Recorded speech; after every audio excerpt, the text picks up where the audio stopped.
loss. For the first time since 2020, the Chiefs back in the Super Bowl.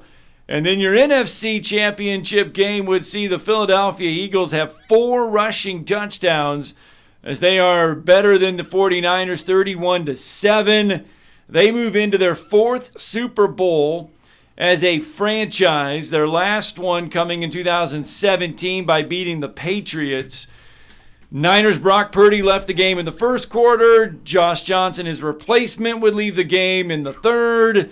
Philadelphia, 4 rushing touchdowns. Miles Sanders had 2. Boston Scott 1. Jalen Hurts with 1. And the Eagles, they actually have a franchise. That 4 rushing touchdowns, a franchise record for the Eagles. So they are headed to the Super Bowl. They are. It was they played the smarter game. It was another clunker from Kyle Shanahan in a big game, but the quarterback injury certainly didn't help. But very smart play, one of the smartest plays of the year by Devontae Smith, who looked like he pulled off almost a replay of the catch that he made in his Heisman Trophy and National Championship winning season of 2020 at Alabama. Did not quite do so, but he did a great job of selling it. The 49ers all thought he caught it. And he did a great job, and as they pointed out on the Fox broadcast, he did the knuckles together, telling everybody to hurry up and get to the line of scrimmage and to snap the ball. And he did so, and they were able to get the play off before they could review it, and it ended up being huge because it was a 4th down play, and then the Eagles went on to score on that possession. So really, really high football IQ play by Devontae. I know people kept saying, well, he didn't catch it, but he sold it really well, and the Niners coaches and players all thought he caught the ball, and probably just because they've seen him do it before, whether it be in college or the NFL, but yeah. I certainly didn't see it. When I saw it live, I thought, oh, yeah, he caught it. Yeah, I've seen him do that. But then, they caught it at that one angle, when they were looking at it again. I'm surprised that the replay officials and everything and didn't buzz and didn't see it, but a very, very smart play by Devontae Smith. And then I thought the Eagles coached a smart game. Jalen Hurts has always been good at protecting the ball. Yeah. He didn't do anything to get his team beat. Well, when San Francisco doesn't have a quarterback, right, you don't want to give them the ball. You don't want to turn it over. They're just running the football. Yeah. They're being who they are. And the 49ers, they had to go to Josh Johnson. It was basically Colt McCoy all over again, except it wasn't a shoulder, and now it could even be worse depending on the MRI. I mean, right. If he tore his UCL, then he's going to have elbow ligament replacement surgery. And it's so crazy because I saw the play happen, and it didn't look like anything besides he did fumble it, but it was like, okay, he got hit. But you wouldn't have looked at it and thought, okay, he just tore his elbow ligament. I mean, it's nuts. But even if he didn't tear it, it's a 6-week injury, so he wouldn't even have been able to play in the Super Bowl. So they were pretty much screwed. The only thing that could have saved Frisco is if, as you said, if Philly had been sloppy and then you get Jimmy Garoppolo back in 2 weeks for the Super Bowl, would have given you a shot, but he wasn't healthy enough.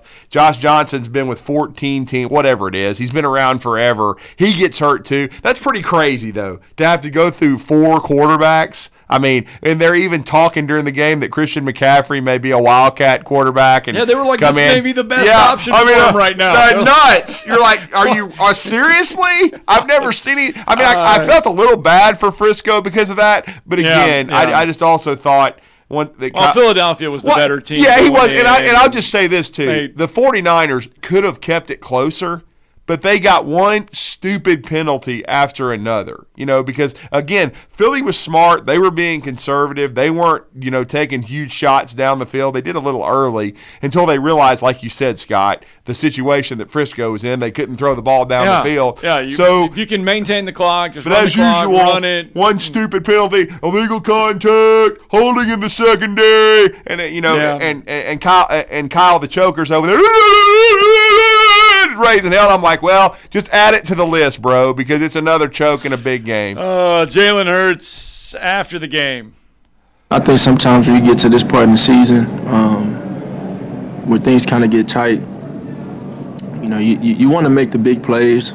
You want to make the big plays, but, all of this comes down to the details, the attention to details, the football IQ and the fundamentals to do the right things.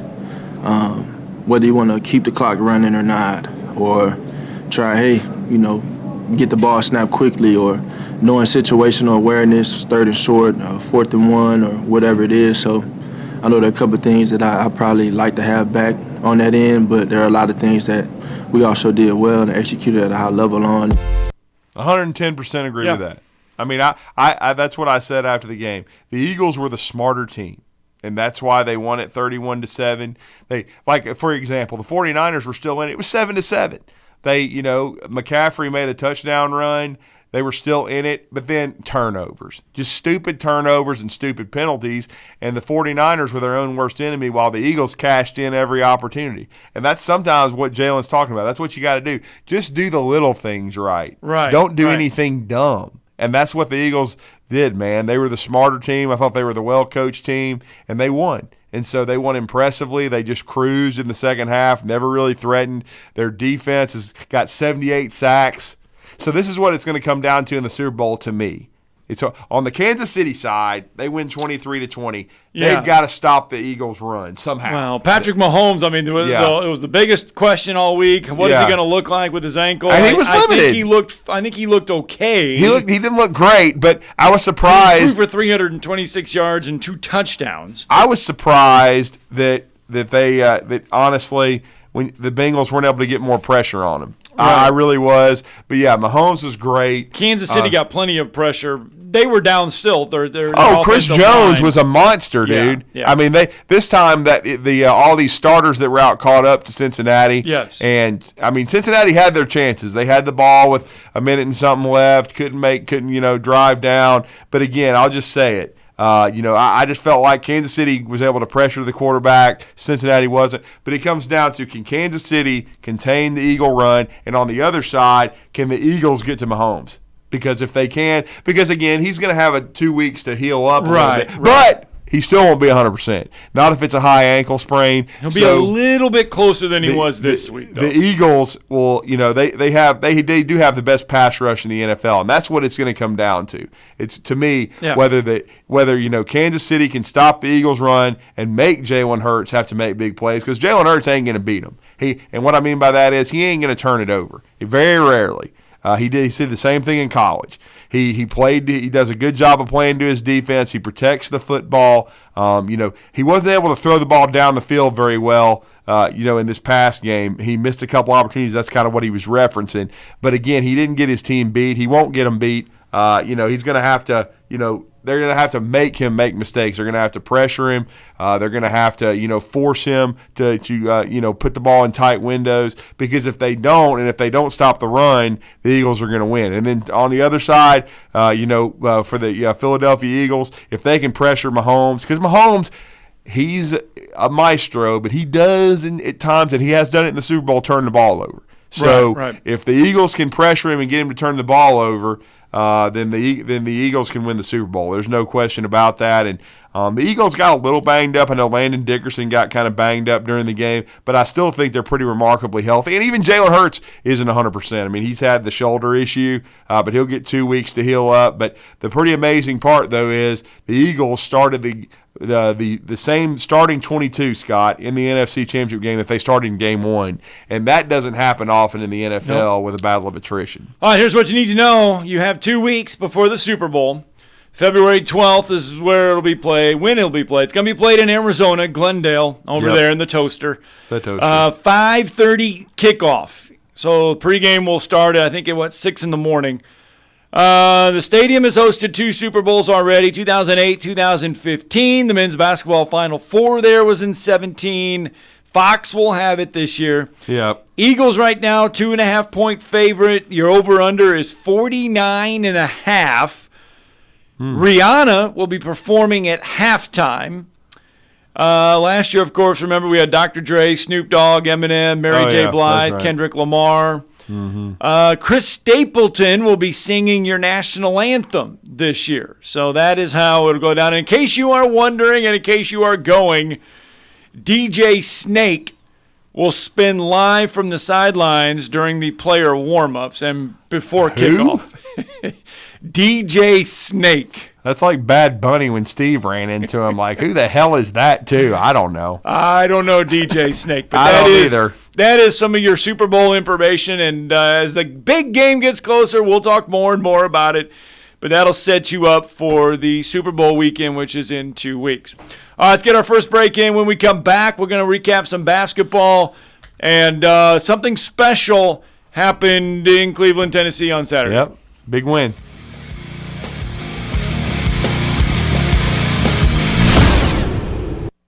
You're listening to Talkin' Ball on 97.7 ESPN, The Zone.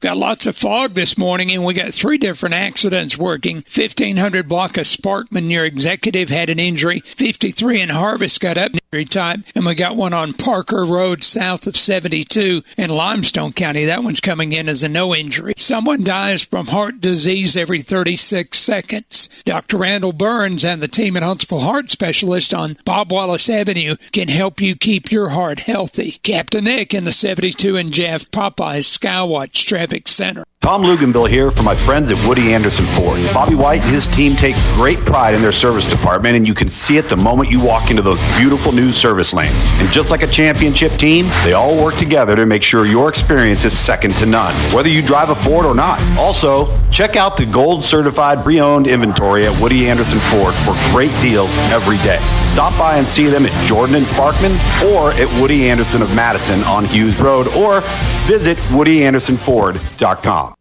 At Bryant Bank, we believe your goals are worth chasing, and every step along the way is worth celebrating. From your hopes for the future to the challenges that keep you up at night, we're here for you. Bryant Bankers put care into action to help you live legendary by stepping up when you need us most and doing what's right even when no one is watching. Come experience a local bank whose people greet you by name and treat you like family. Bryant Bank, member FDIC. Are you in the market for a recreational vehicle? Do you want to get out and see more of this beautiful country? Well, imagine hearing the laughter of your little ones enjoying gooey s'mores by a cozy campfire and making lasting memories with your friends and family from the comfort of a new camper. We can make your dreams come true at Hall's RV. With over 15 years in the camping business, we know how to get our customers into the perfect camper. We have several models and floor plans here for you to choose from, both new and used. We're family owned and operated with fantastic deals and great service. Everyone wants to work with people they can trust, so come on down to Hall's RV and get the deal of a lifetime. We'll treat you right and get you on the road in the camper of your dreams. Visit us on Highway 431 in Albertville. Hall's RVs, where we sell fun. Or see us on the web at www.hallsrvsales.com.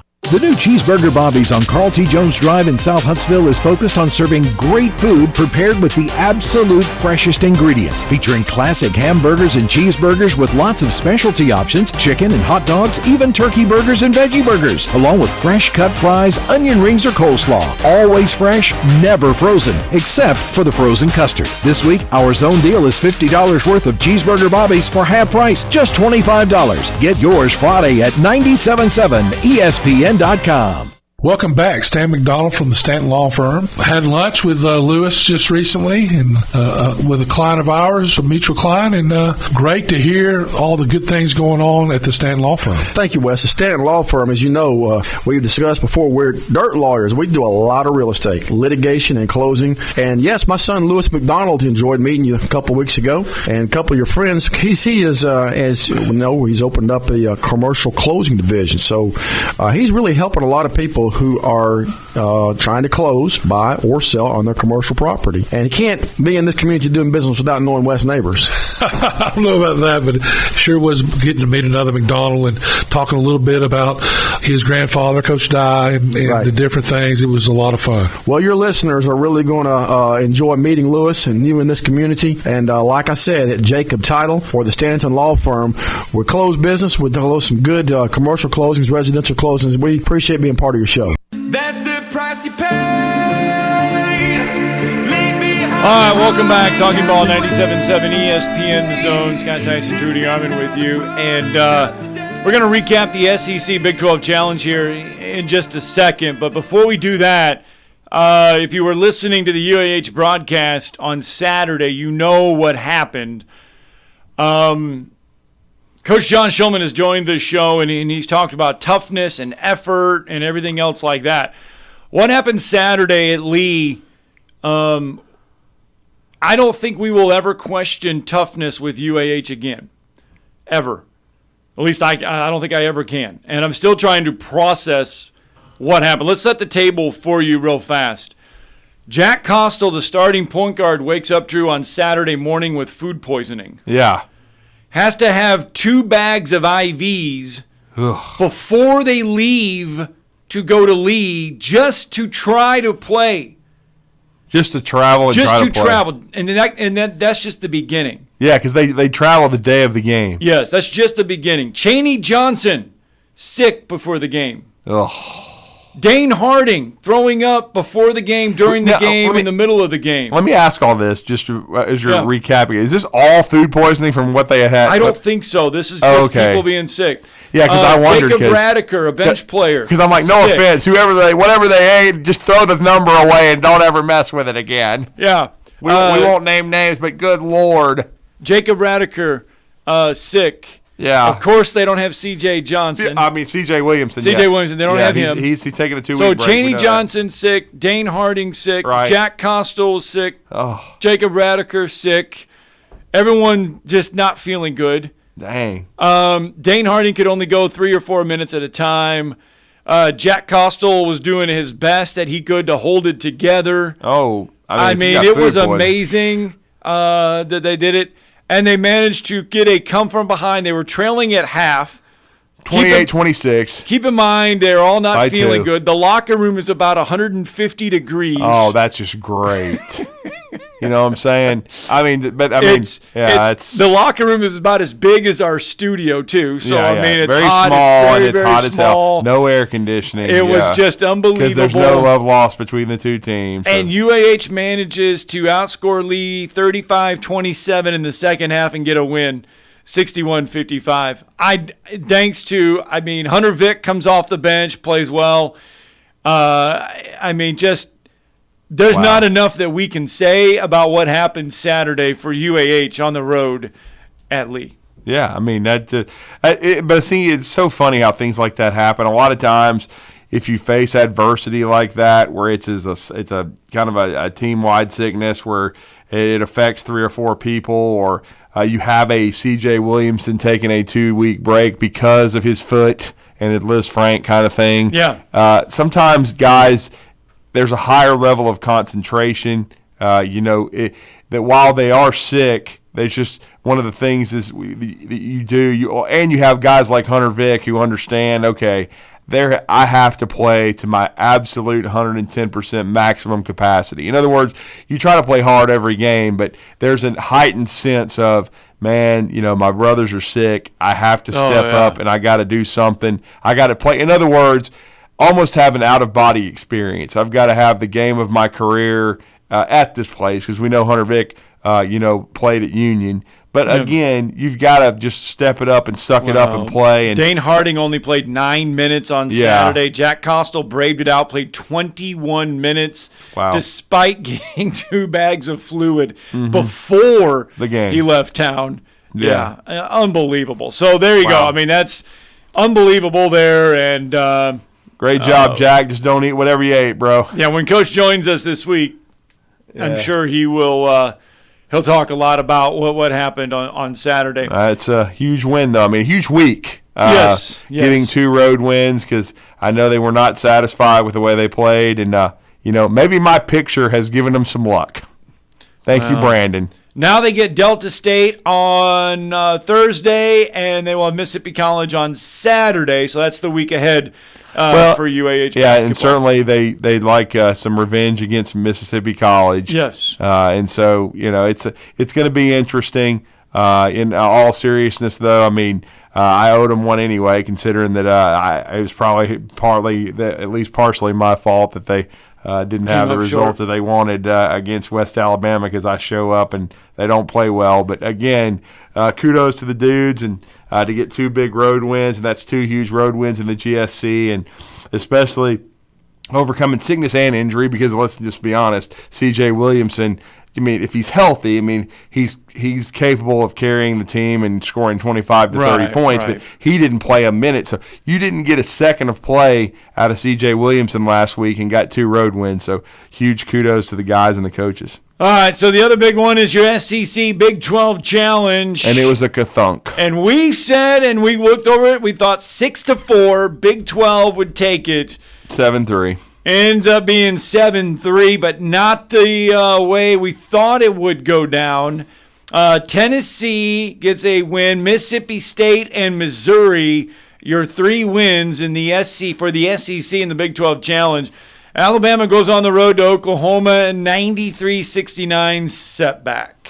Yep, they didn't show up. They did not play very well. It's what I've said many times, and I was having to talk people off river bridges, after the game on Saturday. I had people messaging me saying, well, the season's over. They won't win another game. They did, they mailed it in. They quit.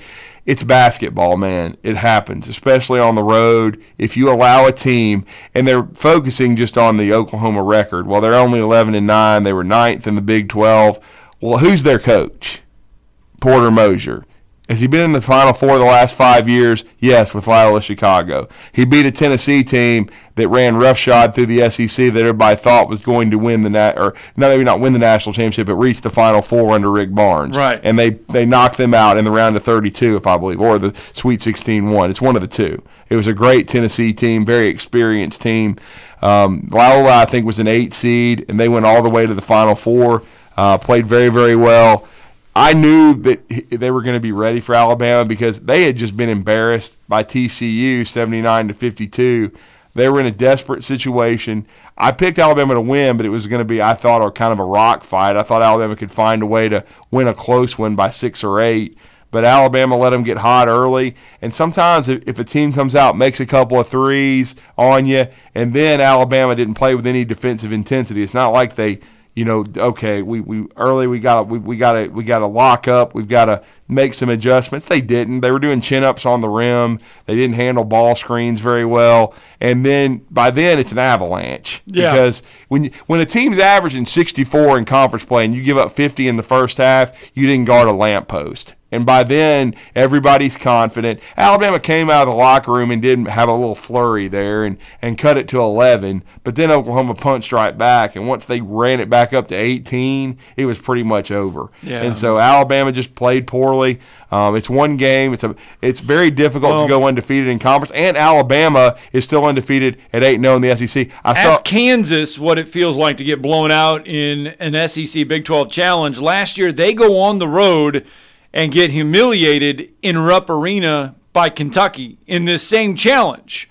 Goes on to win the national championship. Actually, I think that was at Kansas because this one was at Rupp this year. It was they got embarrassed at home. Yeah. But they went on to win the national championship. Yes, that's my point. Is that I'm not saying that Alabama's going to do this. I think Alabama's still got a special group, but you don't throw the baby out with the bathwater because they lose one game. Now we'll see how they react to it. But again, you just have to compartmentalize it. And again, they didn't play well and beat Mississippi State, who, by the way, upset that TCU team at home. It's very hard to win on the road, but also what you have to understand too is sometimes you don't learn until you get whacked. And Alabama, I guess they almost felt like they could turn it off and turn it on the way they beat Mississippi State. They couldn't do that in Norman. So it's a huge wake-up call to the team. Hopefully we'll see how they react against Vandy, Vandy pushed them in Nashville. Vandy's coming into town. Vandy lost a heartbreaker to Texas A&M, very close game on the road. And then they, of course, are going to go on the road to LSU, who's been struggling. So Alabama's got to get back at it. But again, it shouldn't define you. Earlier in the year, Duke lost by 24 at NC State. Teams get blown out all the time and turn around and still have, a strong year. And I did see one media member at Tennessee who said, well, it's been a great weekend for the Vols. They won the UT matchup. They're the best UT team because they beat Texas, and they're the de facto number 1 team in the SEC. Let me ask a question. Has Tennessee lost a game in the conference? That would be to Kentucky. Yeah. Has Alabama lost a game in the conference? No, that game is looming. Hello? Typical Tennessee logic. You've lost a game. Alabama hasn't. Just because they got blown out by Oklahoma doesn't mean squat. They're still the number one team in the SEC. Did you lose at home to Kentucky or not? Did you choke? Yes, you did. Does it define your season? No, you've bounced back. But you did lose. So stop acting like you didn't, and stop acting like the officiating was good in Knoxville for the football game, too. Inbred idiots. All right, going to get our second break in of the morning. Wanted to say first, but let's get our second break in of the morning when we come back. Your phone calls, 256-576-4977.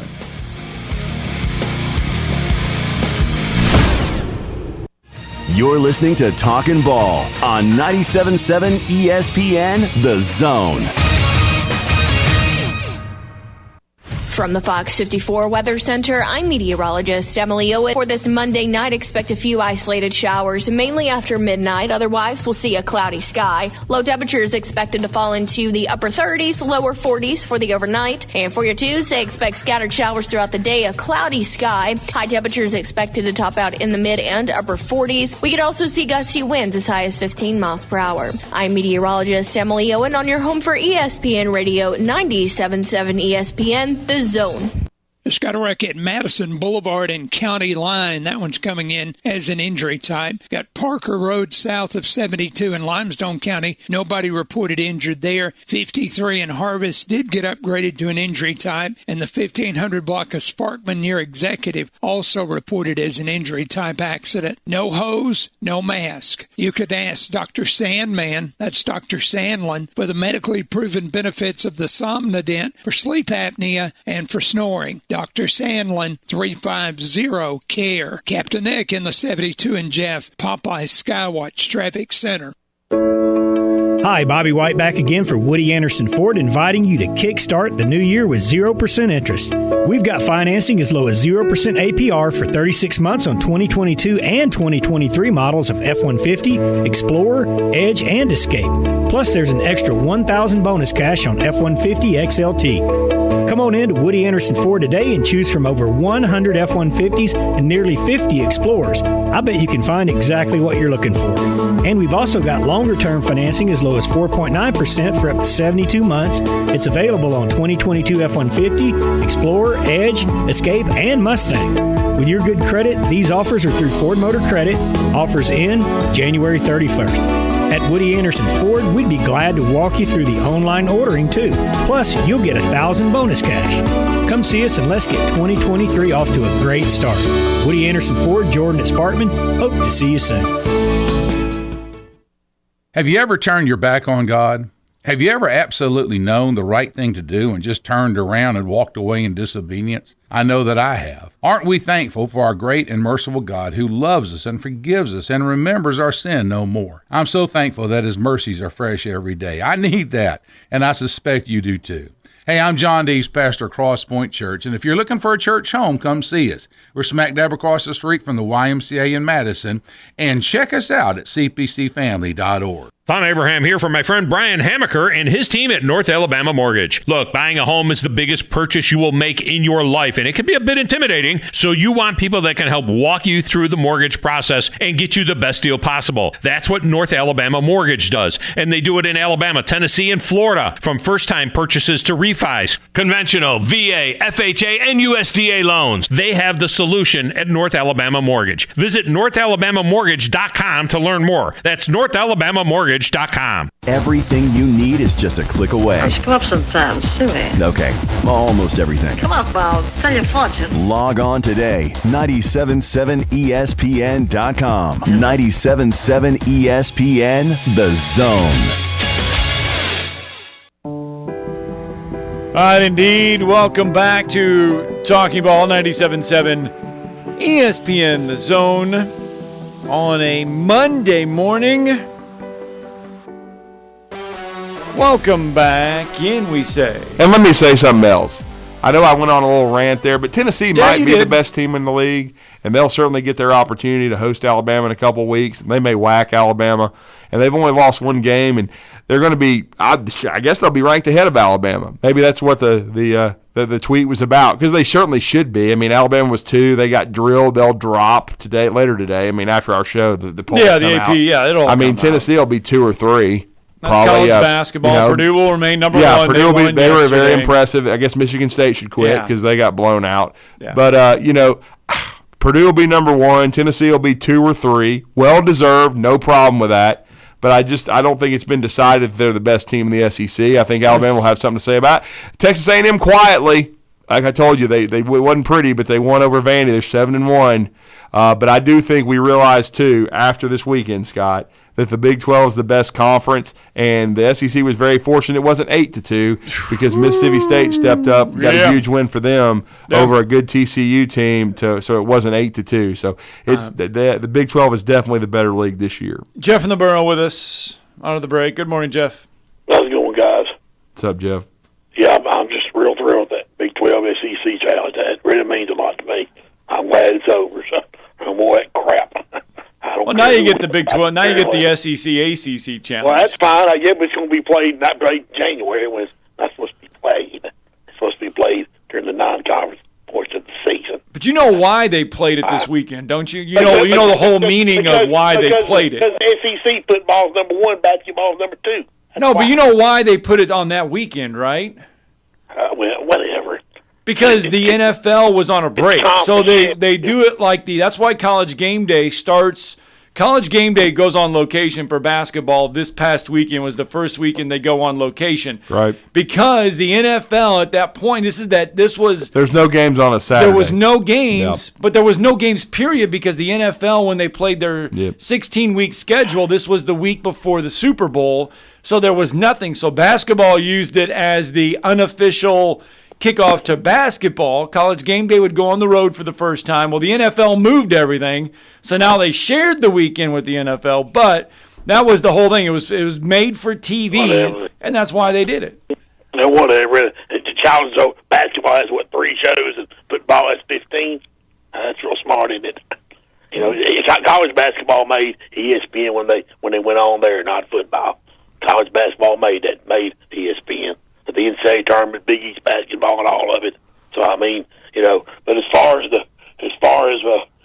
did watch the state game. That's probably the first full game I watched in a while, and they just couldn't get enough stops. And you miss free throws the first half. They missed 7 free throws. You can't miss free throws. You can't. The things they did. I mean, Kansas was better than us. They made shots. You got to tip your cap to them. So I mean, that's all you do, and you move on. And I think they got Ole Miss Tuesday or whatever, and they play Florida Saturday, so hopefully they can beat the fighting Kermit Davis, because I think his days might be numbered at Ole Miss. I would agree with you there, Jeff. And it don't hurt me. It don't hurt me a bit that his days are numbered. I hope he's fired at the end of the year. Are you mad at him for leaving middle? Why are you so mad at him? He can stay in because he about destroyed our program when he left. Took all his players with him, and he had McDevitt to build it back up. What's he supposed to do? That's what always happens now, though, Jeff. Unfortunately, most of the time. He could have stayed 4 or 5 years and been fine, because he said when he took the Ole Miss job, he told people, he said, I'm not going to get 10 or 12 years like I did at Middle Tennessee. So he's not going to get all this time to turn around. Like he did it. It was 7th or 8th year when he went to the tournament, the CIT or whatever it was. So I mean, he ain't going to get all that time. So I mean, he knows it. He knows his days are numbered, and he's going to learn to love you. He'll learn that he's not a big-time coach like he thinks he is. He's going to learn it. Well, they should have kept Andy Kennedy, man. Yeah, Andy Kennedy doing a pretty good job at UAB. So he did. He left Ole Miss. He's doing a pretty good job. He's going to stay, just like, what's his name, Stansbury's going to stay at Western. He ain't going nowhere. Why should he go anywhere? But, I mean, it's just the way that. But I didn't want to say something about the Eagles, too. I'm hoping they win, because it'll make the Titans GM look dumb, and Reed Blankenship from Middle Tennessee will have a Super Bowl ring. We had talked about that, Jeff. He's from our neck of the woods. Yeah, we did some of his high school games, man. We hope to be able to speak to him. We'd like to speak to Reed Blankenship. That's quite a story, man. Yeah. Somebody put on Twitter the NTSU is DBU now. They're also undrafted free agent. Because Kevin Byer was an undrafted free agent too. Look what happened to him. Just like Reed Blankenship. Both of them were undrafted. They made the NFL. So Yeah. Hang in there, guys. Have a good week. Thanks, Jeff. All right, point there. 256-576-4977. Going on in San Antonio right now is the Football Coaches Association meetings. Yeah. And there's a story that has come out of these meetings that's pretty interesting. And it has to do with Nick Saban. And one of the coaches there has gone on record and told media outlets that someone, no, this was a story that Nick Saban told them, that someone with one of the best corners in the nation in high school came to Alabama and said if we would pay them $800,000 for the player to sign here, they would come to Alabama. Nick Saban told him he could find another place to play, according to Baker High School Mobile coach out of Mobile, Steve Nomad, who went on the record and said, when asked about the portal, Curtis confirmed that Saban said this: we lost 10 players and one starter to the portal this year. One of them wanted $500,000, and for us to get his girlfriend into law school in Alabama and pay for it. I showed him the door, quote unquote. Yep, and I would have too, because he can go, and I know who it is, and I can just tell you straight up. Javian Cohen, good luck at Miami, pal, because you lost your job to Tyler Booker anyway. Really? $500,000 to stay at Alabama. It has to be him. He's the one, quote unquote, starter that did leave. But what they failed to mention is he was rotating half the time anyway. And part of the reason he was rotating is because he was on his ass and couldn't block anybody. So, remember that show they used to have, The Weakest Link? Goodbye? Yes. He was the weakest link of the offensive line. So goodbye, pal. Later. Good luck to you. It's interesting there. So $800,000 for a high school. And yes, kid. I'm gonna call his ass out, because if you want $500,000 to suck, go ahead. But you weren't that good. I think some of the coaches or media members voted him all SEC. I don't know what they were watching. I guess they're going to have their cataract surgery in a couple of days. But he wasn't a consistent guy. He was a pretty good player. I wouldn't even call him an SEC caliber player as far as all SEC. Right. I mean, I'd say he was pretty good. He played well at times. At times he couldn't block me.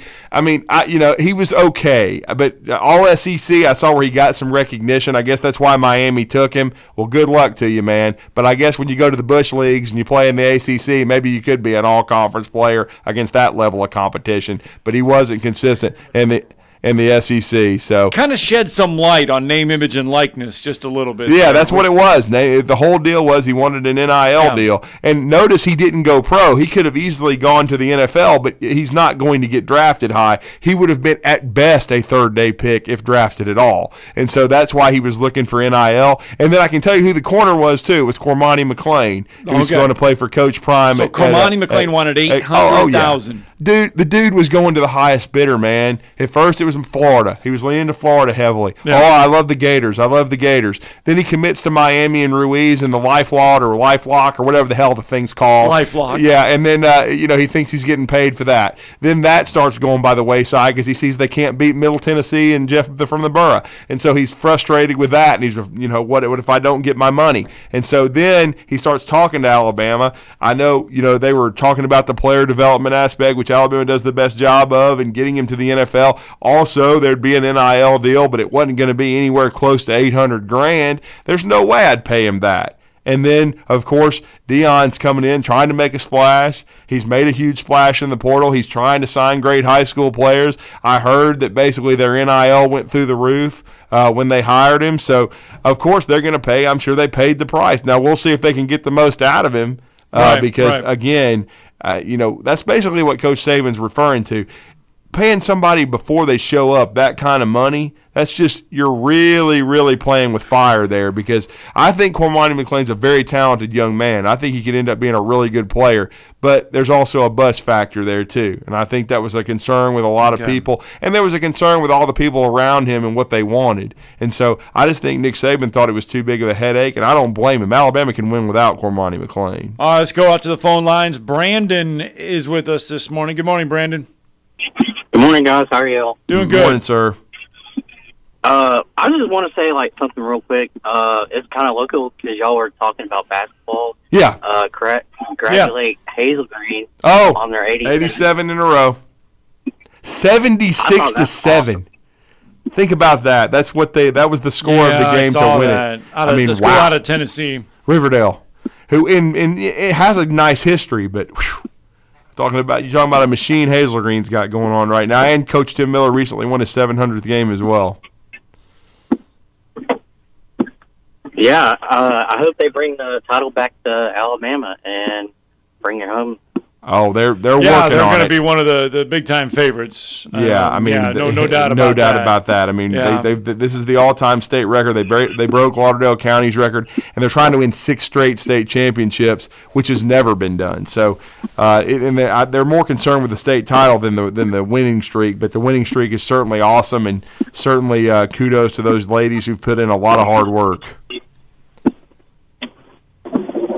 All right, guys, y'all have a good one. That's what I want to call in about. Yeah, appreciate thanks, Brandon. Thanks for the phone call. Yeah, over the weekend, the Hazel Green girls, we've been updating you all last week about it, and they got it done over the weekend, and they have the state's longest winning streak. Now, it's not just in girls basketball. It is the state longest streak ever, in the state. Yep. And Lauderdale County. The national one is like over 200. 218, I think. 218, last something week. like that. Yeah, it's high up from there. like the 1950s. It's like oof. Yeah, that's. I don't know about that one now because I mean and during the streak, Hazel Green's had some close calls. I mean and again to Tim Miller's credit, they've had the ball and prep tournament. He's traveled all over the place. He's gone to Atlanta a couple times. They've played some really good teams and beat the IMT academies of the world and a lot of great teams. So it's not just local teams, state of Alabama teams. They've beaten a lot of really good teams. And I believe they have one with Hoover. I think if I looked at that schedule. Yeah, they've got one coming up with Hoover, yeah. Yeah, they've got one coming up, and Hoover I think is number 1 in 7A in girls. So, I mean, they're playing some good competition along the way. No doubt. All right, let's get a break in. We'll wrap up hour 1 when we return.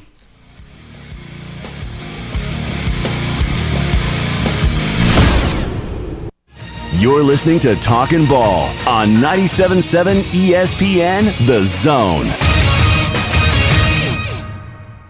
Our last reported accident was Madison Boulevard and County Line. That one reported as an injury type. Had one on Parker south of 72 in Limestone County. No injury reported there. 53 in Harvest reported with an injury. 1500 block of Sparkman near Executive also reported with an injury. Snelling can assist your company's direct hire needs in Huntsville or anywhere coast to coast. 256-382-4000 or huntsville.snelling.com. Captain Nick in the Jordan Lane Popeye Skywatch Traffic Center.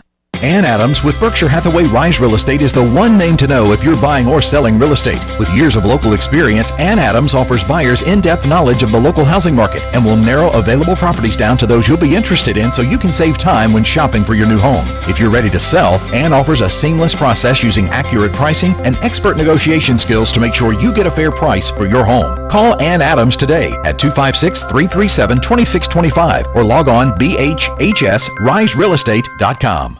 The new Cheeseburger Bobby's on Carl T. Jones Drive in South Huntsville is focused on serving great food prepared with the absolute freshest ingredients, featuring classic hamburgers and cheeseburgers with lots of specialty options, chicken and hot dogs, even turkey burgers and veggie burgers, along with fresh cut fries, onion rings, or coleslaw. Always fresh, never frozen, except for the frozen custard. This week, our zone deal is $50 worth of Cheeseburger Bobby's for half price, just $25. Get yours Friday at 97.7 ESPN.com. The kitchen is the heart of any home. It's where the family gathers. It's where kids discover old recipes and make them their own. Just starting out or just now getting started on the dream kitchen you've always wanted? I'm Chris Haygood, and from all of us here at Bob Wallace Appliance to the home builders and the homeowners of the Huntsville area, a heartfelt thank you for buying local. We're in Huntsville, Florence, and Coleman, and online at bobwallaceappliance.com. SportsMed is the official team physicians of the Rocket City Trash Pandas. And if the pros trust SportsMed, you can too. SportsMed provides every service you might need for complete orthopedic care, specializing in orthopedic surgery, sports medicine, joint replacement, spine surgery, neurosurgery, and podiatry. And they offer their own brace shop, in-house full-body MRI, physical therapy, walk-in clinic, and so much more. 4 locations and on the web at sportsmedalabama.com. The Drive with Wes Neighbors and Steve Moulton. Listen weekday afternoons starting at 5 on 97.7 ESPN, The Zone. It's perfect! This segment of Talkin' Ball is brought to you by University Kia, the #1 volume Kia dealer in the state of Alabama. Located online at universitykia.com.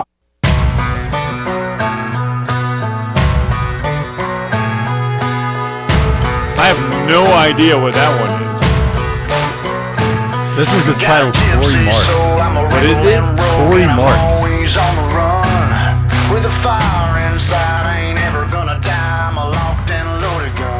Wow. Okay, always on the run. Locked and loaded gun. Somebody's on the run. Somebody is on the run, and a lot of those. But you know what, though? Speaking of on the run. Yeah. Wednesday is National Signing Day Part 2, right? Yeah, and there's really not a whole lot of drama out there. You know what I'm saying? Especially with Alabama and Auburn. I don't expect either one of them to sign somebody. Auburn had a huge junior day. Alabama had some kids on campus. We're going to talk to Cole Pinkston about that on the Recruiting Blitz later on Blitz Sports Radio. We're going to talk about the junior day for Auburn, how recruiting's looking for Auburn. I think it's looking completely different from the standpoint of the talent that Hugh Freeze is bringing on campus. But I mean, I don't get too whomped up about junior days and things of that nature, though, because what it really signals is the start of the next cycle. And even when kids commit early, especially in the NIL era, it's like, yeesh, just take it kind of with a grain of salt because they're not signing until December. So, but again, it definitely looks like Hugh Freeze and his staff are working 10 times harder than the other staff did, making some inroads, getting some very talented players on campus.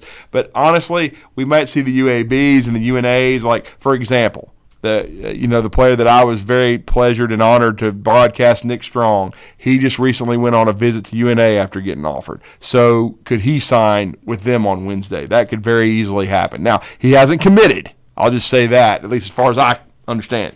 I just saw it on social media that he was on campus and he was on a visit, so we'll see what happens there. Now, Carson Crean, the quarterback from Madison Academy, he did commit to UNA, so congratulations to that young man. He had an outstanding career for Coach Bob Godsey, and we broadcast his games here on 97.7 The Zone. Steve Moulton did that with Glenn Laird.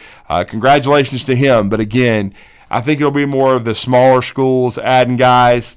Especially UNA, because as you know, we had Brent Dearmond on the show. He just got here. He hired a whole new coaching staff. They need players. They're moving up, not just to FCS, but it looks like they're going to move up to FBS. So you're going from Division II level. I don't even know how many scholarships they give you total, but you're talking now 85 if you're going up to the. If you're making that jump up to the FBS UNA, level. they are making that jump. So that's what I'm saying, because it looks like they're going to definitely be, in the Atlantic Sun or whatever. So it's a huge jump for UNA. And a big shout-out once again, and he was there Friday before their game at home where they had another impressive conference win. But Jakari Lane was seen at the Huntsville Grissom game. So he and his squad continue to pile up some wins too. So congratulations to Jakari. I believe they're 500 now in ASUN basketball. Yeah, North Alabama. They're turning it on. Competitive. Kind of late here. Something over the weekend, in case you did not see the headlines. Stetson Bennett arrested on a charge of public intoxication. Not at Publix. We're not saying that. We're just saying public intoxication. Public intoxication in Fort Worth. Yeah. He is training in Fort Worth ahead of the NFL draft. That is where he is training. Either that or he's catcalling the TCU people and got in trouble. Yeah, he's training, and he announced that he would be training in Fort Worth leading up to the draft. He is not going to the Senior Bowl, though. Apparently, the Senior Bowl did offer him an invite, and he ain't going. And he turned it down. Interesting. I thought that was very interesting. I mean, I would think he'd want to be in front of the NFL scouts to impress some people. Or do you leave your lasting impression from the national championship game and throw in a senior you can't afford day to or do that. whatever. It's not like this is not the NBA draft. I know. I mean, they're not gonna, based on 1 or 2 games, draft you in the first round. They're going to dissect you like crazy. They're going to dissect Bryce Young, and some of these morons are going to decide he's too small or his arm's not strong enough, and that Will Levis has more upside, and then 5 teams get their front offices fired because they're dumbasses. From what I heard, that he was upset that the invitation came. Good grief! Came late. I mean, the dude is a former walk-on, one of the great stories ever. But you're going to complain because they didn't invite you too late? Don't pull that kind of thing. That's like all of a sudden you become some arrogant tick turd or something. Don't become an arrogant tick turd. That's a new one for me. That's a Buford T. Justice. Is what that is. Hold on to your hat, son. Hold on to your ass, Fred. Hold on to my hat. Daddy, I didn't know he had a lot of friends. Yeah, exactly. Oh, Lord. No, man. It doesn't matter where you're at, when you're at, what you're doing. Just working Smokey and the Bandit. But you don't be arrogant. No, and that's the you thing. Got there busting your ass. Yeah, that's and the working thing. for everything you had. Now, don't start pulling this, well, I'm Stetson Bennett, 2-time national champion, and you waited too long to invite me. Continue to take advantage of your opportunities. You did it in college your whole career, and you proved everybody wrong. Don't handle it that way. Right. I imagine he will go to the Combine. I imagine Well, he'll of be course. at the Combine and show everyone there. Continue to add chapters to the movie. You know what I'm saying? Right. Continue to add chapters to the movie. Don't start running off the tracks here. And, getting a DUI certainly isn't great. Not going to help. Is it the end of the world? No, everybody makes mistakes. But don't start, don't have a fork in the road where this story ends, where you're becoming a bad like boy. Johnny Boy. Like Johnny Boy. Let's not end up like Johnny Boy. Johnny Manziel. Is this like a Baker Mayfield situation? No, Baker Mayfield didn't get in as much trouble as Johnny Boy did. I mean, Johnny Boy's wrecking Mercedes-Benzes and not going to study film, and he was out of the league in 2 years. I mean, he's one of the biggest flops in the history of the NFL. Baker Mayfield's at least won games. Baker Mayfield's been to the playoffs. I'm talking about going into the pros. Baker Mayfield had that. No, I mean, Baker Mayfield's already got some skins on the wall. He's done a little bit. Johnny Boy did nothing. Zero. Zilch. He S-U-C-K'd. He sucked in the NFL. Pathetic. He actually reached his zenith in college, whereas the exact opposite happened with Jalen Hurts. Topic, as he would know, he's got all the rosters right next to him. But I mean, I'm just saying. Guess what though? The XFL has started preseason games. Oh, I know. I've seen the Czar already commenting on the uniforms, which I'm like, who? I don't care. I mean, you won't watch 1 second of the XFL. I might watch a little bit of A.J. McCarron's game. Who's he with? I don't know. I've got the update on Manziel. What is Manziel? He's on the FCF Zappers, a professional indoor football team. The who? The what? The FCF Zappers. Where are they out of? Out of Atlanta. The who? It is an indoor football team founded in 2020. FCF Zappers. Where do they play at? The Chad Guafney question, because he knows about everything in Atlanta. They play in Atlanta.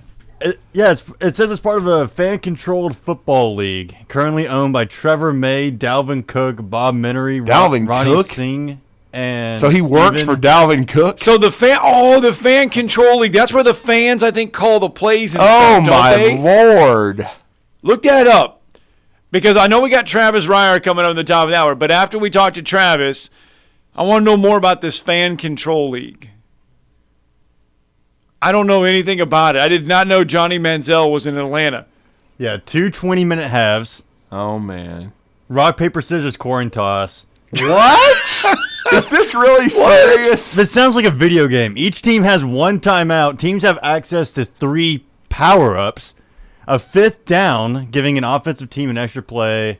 flip the field, moving the ball back to the offensive team's 10-yard line, or a power play which forces the opposing team to play the next play with only 6 players. Let me just tell you something, man. This is a perfect segue. Johnny Manziel won the Heisman Trophy in 2012. Johnny Boy put up video game stats in 2013. He's still one of the most electric college players I've ever seen. But to show you what a train wreck he was, he's playing in a league that sounds like a freaking video game on crack. Okay, I'm not going to lie. The way they do their two-point conversion sounds really cool, though. All right, fill us in, though. We're about ready to end hour number 1. Okay, no, but 2-point is literally a one-on-one between a wide receiver and a defensive back with the quarterback. That's it. And you just make a throw. You just see the quarterback has 3.5 seconds to throw from the time they snap it. It's just a one-on-one. Goodness. 1 Mississippi, 2 Mississippi, 3 Mississippi. Get it off. 4th Mississippi. Remember doing that in the backyard? I mean, oh my it's a 4 God. Mississippi rush. I was throwing a Nerf football, for God's sakes. Oh. Fan controlled league. How did we never not hear about this? I don't know, Scott. But this is absolutely... Does the Czar talk about that on his show? No, I don't even think the Czar would stoop to talk about that. Now, Fans again, vote okay. on all offensive I just want to know hold on, real time. Okay, what is this now? Fans vote on offensive plays in real time and decide the outcomes of instant replay reviews. Yes! Yes, Johnny Manziel. I want to go. Johnny Manziel is letting the fans call his plays. Talking about a ditch. Who else? I want to know who else plays in this league. Oh, my God. I want to know. I'm going to find out more about this. We'll fill you. I want to find out more about this. Stetson better polish it up here. He's going to end up in the league playing against Johnny. He could play in Atlanta. Oh, my God. He could captain the franchise. He's got a long ways to go before that. Is Cecil the Diesel playing in this league?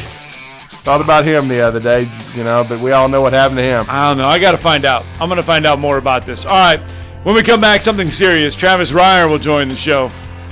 We'll break down that Alabama game at Oklahoma. Coming up next. Talking Ball Hour 2 right around the corner.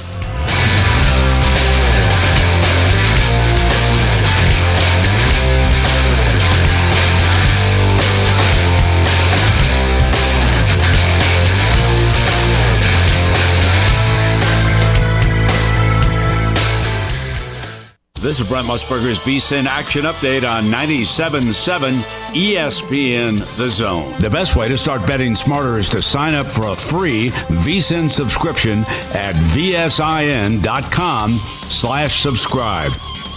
NBA, the Hawks with a .500 record at 25-25 on the road tonight against the Trailblazers. Atlanta has dropped 3 of their last 4 after winning 5 in a row. They're a 1.5-point underdog in Portland. Super Bowl 57 a week from Sunday in Glendale, Arizona. The Chiefs taking down the Bengals 23-20 for the AFC title. The Eagles dominating the 49ers 31-7 in the NFC Championship. Philadelphia opening as a 2-point favorite over Kansas City. The over-under 49.5. Jalen Hurts, the +120 favorite to be named Super Bowl MVP. Patrick Mahomes at +125. Chiefs tight end Travis Kelce +900. I'm Trey Westerberg, 97.7 ESPN The Zone.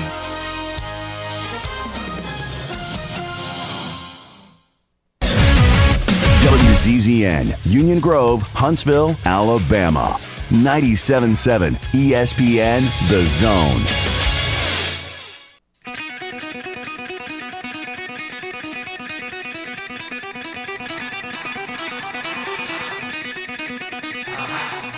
Welcome to Talkin' Ball with Scott Tyson and Drew DeArmond. Call into the Neighbors Wealth Management Hotline now, 256-576-4977. That's 256-576-4977. Now, here's Scott and Drew. Hi, welcome back. Hour 2 of Talking Ball, 97.7 ESPN The Zone. Scott Tyson, Drew DeArmond. In that first hour, we talked about the SEC Big 12 Challenge, and it was not a great weekend for the SEC. Now, going into the SEC Big 12 Challenge, we said, leading into it, that we did not think the SEC would win the SEC Big 12 Challenge. We were thinking 6-4.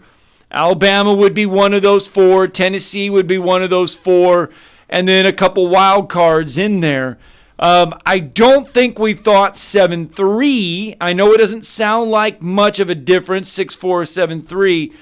But the way things unfolded, the 7-3 just showcased the fact that the Big 12 probably and arguably the best conference right now, doesn't mean they will be in the end, but right now the best conference in college basketball, and Alabama night in and night out still has to play at a high level. They can't just take a night off and get a win. No, I mean, and I think if everybody's been following this squad, you could kind of see it coming. They did find a way to win against Mississippi State at home, but they had not been playing. They did not play well in that game, and they did pick up the defensive intensity in the second half. But on the road, sometimes it can be like an avalanche, and certainly Oklahoma needed to win badly. They've still got to stay in their own conference race, but they certainly needed that win worse than Alabama, and they played like the more desperate team, and Alabama didn't match their intensity. And really, that's why they lost 93-69. And we're going to talk about that. We're going to talk about the just interesting roller coaster that is the Alabama coaching staff search with our next guest. He's been the senior analyst for BamaOnline.com since 2003. He's also been a co-host of the daily podcast Talkin with Chase Goodbread, and still is. And, of course, with the SEC Second Helping podcast with Brent Beard. And that is our weekly guest, Travis Ryer, who's been so good to us, and he's with us this morning on the Neighbors Wealth Management Hotline. Good morning, Travis. Good morning, guys. How you doing, sir? A tough one for Alabama, Travis. I know you've been following this team as we have, day in, game out. I was not surprised that they went down, but I was surprised at how they played. But if you could kind of see this coming a little bit. A little bit. You're right. You had seen some things against even Mississippi State that first half where they trailed by 7 at home that kind of pointed towards the potential to this. But you really hadn't seen it as much as anything from Oklahoma. Right. Coming into the game. They had lost 3 straight, hadn't scored 60 or more points in any of those 3 games. So to see the Sooners come out and put 50 on the scoreboard in the first half, I wasn't surprised to see Oklahoma in the lead, but the 50 points was a major surprise for a team that had really struggled to score the basketball. So, yeah, energy, engagement, really from the outset just wasn't there. And I think you said it, especially on the road, a team that shouldn't have had much in the way of confidence got more and more as that first half moved along. And before you know it, you're down 17 points on the road and in a real hole against a team that's in pretty much desperation mode 20 games into the season. Oklahoma really needed that game on Saturday, and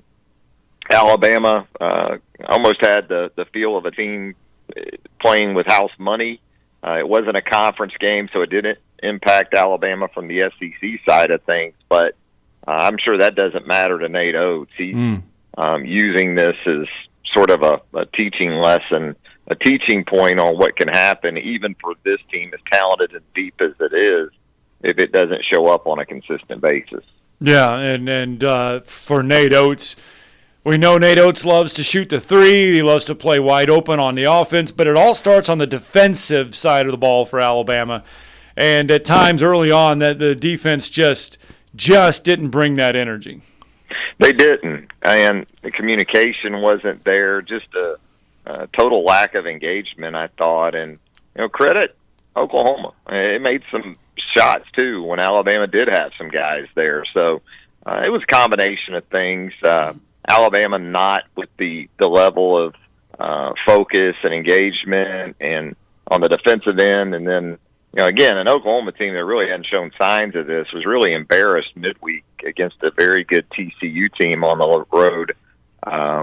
Grant Sherfield, man, he's the real deal. He is a guy on that team that can pretty much score for any team he were to play for. He's already played for Wichita State, Nevada, so he's on his 3rd stop. But he was just, whether it was to the bucket, whether it was mid-range, whether it was from 3, he was tremendous on Saturday.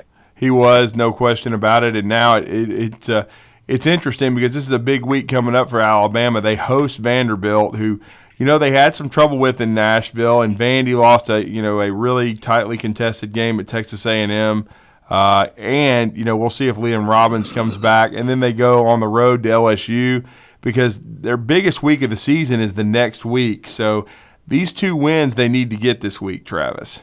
They absolutely do. And that's why I don't think, in some ways, you don't just take the performance at Oklahoma and throw it out and just dismiss it and say, look, it never happened. I think you need to look at it in some ways, more so, again, from an effort and engagement standpoint, not so much statistical numbers, offensive numbers, things like that, but here is the level of focus that we exhibited in Norman, and this can't be something that we continue to do. So you're right, Liam Robbins, obviously a big piece of what Vanderbilt does, leading scorer, leading rebounder. Alabama didn't see him the last time out. Mm-hmm. And now you're starting to hear the narrative, and it's justified, I think, in some ways. The teams with legitimate bigs are problematic for Alabama. You saw it with Tulu Smith midweek last week. He goes for 15 and 7. Then Tanner Groves for Oklahoma with a double-double. So Robbins, if he isn't able to go with that ankle, that's obviously to Alabama's advantage. It is, no question about it. And certainly Alabama's still with a lot to play for. They're trying to win an SEC championship. We've heard Nate Oates say that. And they still have a shot at a number 1 seed, which has never been done in Alabama's history in the modern era of the tournament. But we've also seen, too, I think the one thing we're going to talk about it later in the show with Blake Lovell as well, is that the Big 12 is a much better league right now than the SEC. You have to admit that. Oh, they are. And I know you guys had talked about the potential for the SEC winning maybe 4 games over the weekend in the challenge. I had set that over-under for myself at about 3.5, so I think we were in the same ballpark for sure. But, came up a little bit short of that. But, yeah, I mean, the Big 12 is playing at an extremely high level, and if you're into analytics, I think it bears that out with Ken Palm and net, some of those things. So, really good league. I'll say this. I mean, really, Alabama was embarrassed, but I thought in general the teams in the league that were a part of the event, for the most part, were competitive and hung in there pretty well. But if you look at it even further, the Big 12 pretty much won everything at home. I mean, Oklahoma was at home, Kansas State was at home. Missouri, West Virginia was at home. Baylor was at home. Majority of the wins, Oklahoma State was at home. They defended their home court very well. And if you're Alabama, I mean, it is one loss, and you can look at it, and Nate Oates can say, hey, look, last year at this time, Kansas was embarrassed by Kentucky on their home floor and goes on to win the national title. So you can learn a lot from this game, even though it was in the middle of a season non-conference game. Yeah, I mean, there's absolutely no reason for panic at this point. And as you outlined, even this season, we've seen teams go through it. Kansas has gone through it of late. Connecticut has gone through it of late. So pretty much every team is going to go through a stretch like this. It's just how do you adapt? How quickly can you sort of rectify things and get back on that level of playing with high aptitude like you had prior to that? So it's not exclusive to Alabama. It's not exclusive to any team in college basketball. But I think as much as anything tomorrow night, you're going to be interested to see, again, engagement, energy from the outset of that game to get a feel for maybe if Alabama's pulling out of this little funk here. Yeah, no question. And then finally to switch to football, I know you and Chase Goodbread talked about this.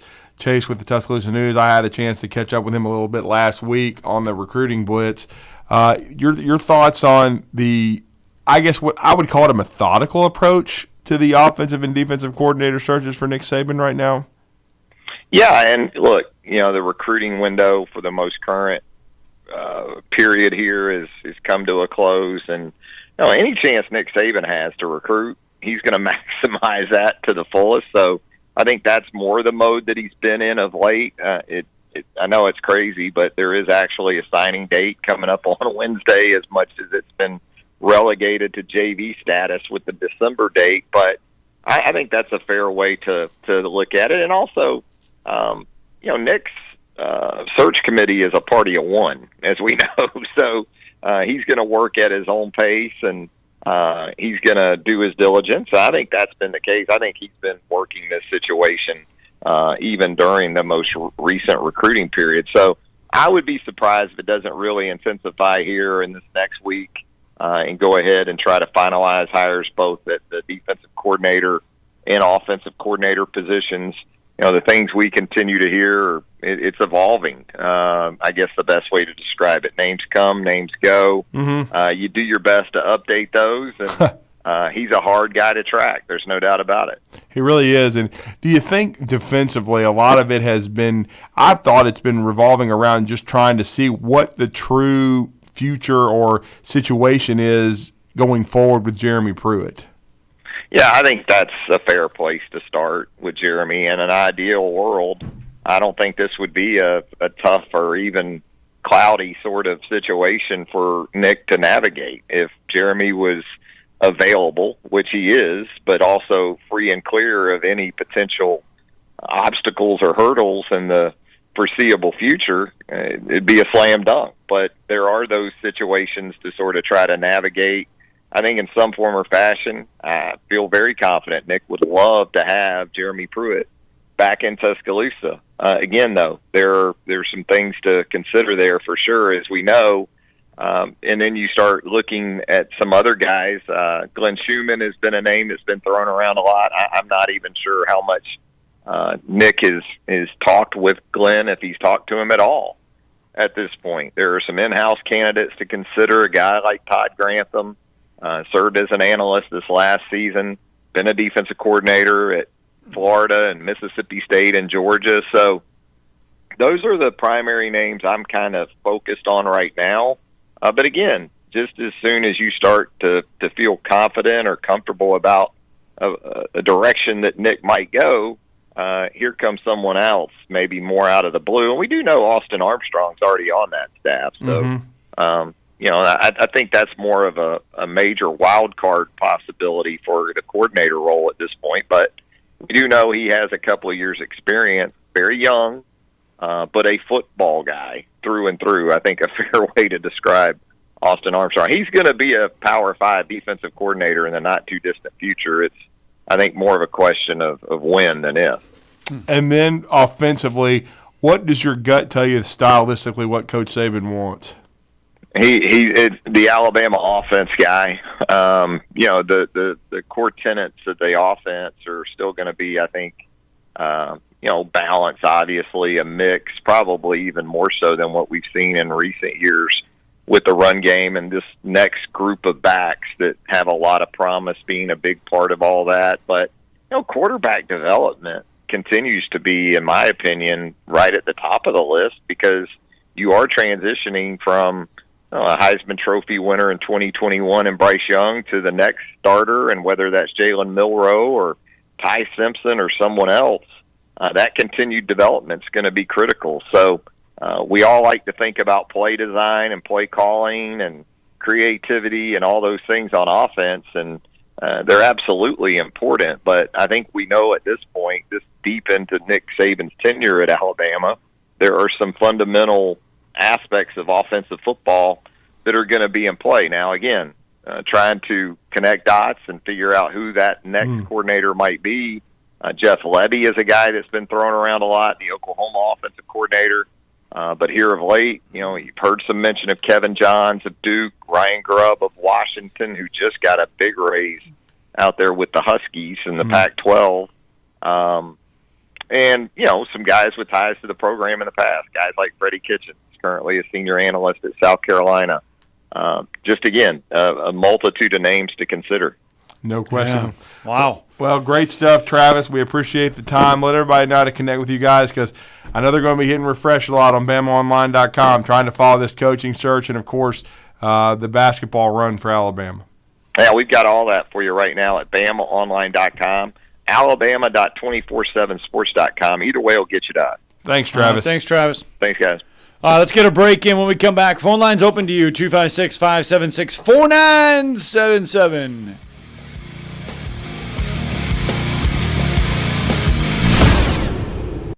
You're listening to Talkin' Ball on 97.7 ESPN The Zone. It looks like they have cleared everything accident-wise. Madison Boulevard and County Line was our last reported wreck. That one had an injury, but it should be about wrapped up, maybe gone completely. With more than 30 years experience, D&L Refrigeration can save you money on those heating and air conditioning repairs. 256-652-1207. State license 08091. Captain Nick in the 72 and Jeff, Popeyes Skywatch Traffic Center. NFL playoff season is here, and the best place to catch all of the action, all the way up until the Super Bowl, is Humphrey's Bar and Grill. Don't miss Humphrey's Game Day Football Specials, $2.75 Miller Lite, Yingling, Coors Light Pints, $3.50 Yellowhammer Gold Pints, $4 Fireball, anytime football is on. And with live music every night, there is no better place to party downtown than Humphrey's Bar and Grill. Humphrey's, always a party, never a cover. Located online at humphreysdowntown.com. If you're ready to lower your utility bills, it's time to call Eagle Insulation. Eagle can handle it all. Attic re-insulation, insulation removal, wall insulation, and new construction insulation, commercial and residential. Our primary goal is to save you money, and lots of it. Typical clients realize their return on investment within 3 to 6 months. That means the re-insulation actually pays for itself and then some. See if we can help you. Contact Eagle Insulation today, 256-755-1556, or log on insulatewitheagle.com. When you call most roofing companies, all you'll hear is, you need a new roof. Not when you call Fleming. At Fleming Roofing and Restoration, we're focused on your needs, whether it's an easy repair or a full roof replacement. Folks around here have trusted Fleming since 1965 for all their residential and commercial roofing needs. And as the area's storm damage experts, Fleming knows all the ins and outs of the insurance claims process. Log on FlemingHSV.com to schedule your free estimate today. Fleming Roofing and Restoration. We show up. Hi, Bobby White back again for Woody Anderson Ford, inviting you to kickstart the new year with 0% interest. We've got financing as low as 0% APR for 36 months on 2022 and 2023 models of F-150, Explorer, Edge, and Escape. Plus, there's an extra $1,000 bonus cash on F-150 XLT. Come on in to Woody Anderson Ford today and choose from over 100 F-150s and nearly 50 Explorers. I bet you can find exactly what you're looking for. And we've also got longer-term financing as low as 4.9% for up to 72 months. It's available on 2022 F-150, Explorer, Edge, Escape, and Mustang. With your good credit, these offers are through Ford Motor Credit. Offers end January 31st. At Woody Anderson Ford, we'd be glad to walk you through the online ordering, too. Plus, you'll get $1,000 bonus cash. Come see us and let's get 2023 off to a great start. Woody Anderson Ford, Jordan at Sparkman. Hope to see you soon.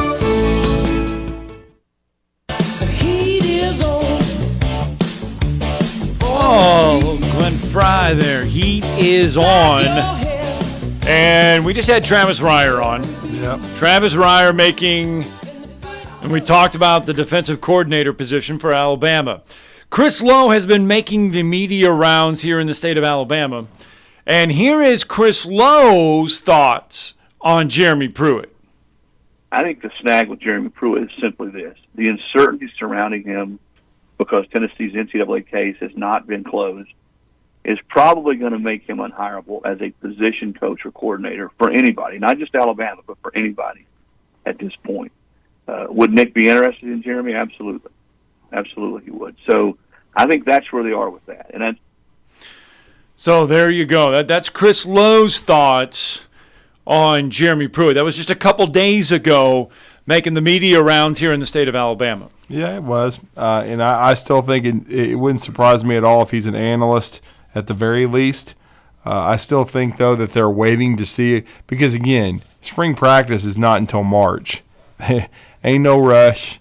They can still have junior days and recruit without the entire staff in place if they want Jeremy Pruitt bad enough. And so we'll see. I just think a lot of it revolves around Jeremy. I think if Jeremy were cleared, he would have already been hired as the DC. But I think that's what they've been working toward. And, I know there was rumors. See, it's so funny because several days ago, the hot rumor was Jeremy was about to be named. Never happened. Then the hot rumor was, Todd Grantham's about to be hired as the DC. And so far, that hasn't happened. Grantham is an analyst at Alabama. He has extensive coordinator experience. I would still be surprised if he ends up being the DC at Alabama, talking about Todd Grantham. If that were going to happen, it would have already. I think it's interesting, and you just heard Travis mention this, the Austin Armstrong situation. He is a young defensive coordinator. He was the youngest defensive coordinator in Division I college football at Southern Miss the last 2 years, not even 30 years old.